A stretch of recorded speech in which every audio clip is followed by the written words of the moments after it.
Alfred McCoy's Philippine Cartoons, Political Caricature of the American Era, 1990 to 1941.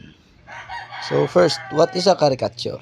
Caricature is a picture or a description or imitation of a person in which a certain striding characteristics are exaggerated in order to create a comic or grotesque effect. So, political cartoons and caricature are rather recent art form which varied away from the classical art by exaggerating human features and poking fun at its subjects.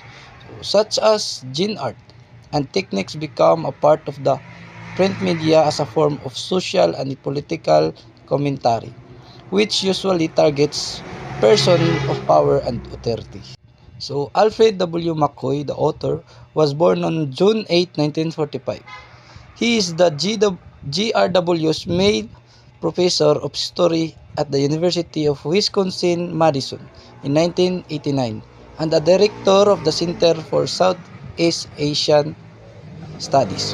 McCoy has been recognized as one of the world's leading historians of Southeast Asia and expert of Philippine political history. So, Alfredo Roses, artist, writer from the known Roses clan in Philippine print media, the co-author of Political Caricature of American Era, known journalist in Manila Times. So, another historical background of political caricature of the American era. During the American era, Philippine political cartoons gained full expression. Filipino artists recorded national attitudes towards the coming of the Americans as well as the changing more and times. While the 377 cartoons compiled in a book speaks for themselves, historian Alfred McCoy's extensive research in Philippine and American achievements provides a comprehensive background not only to the cartoons but to the turbulent period as well. So, the first example is a glance at selected Philippine political caricature in Alfred McCoy's Philippine Cartoons, Political Caricature of the American Era, 1990 to 1941. So, the first example shown above was published in The Independent on May 20, 1916. The cartoon shows a politician from Tondo named Dr. Santos passing his crown to his brother-in-law, Dr.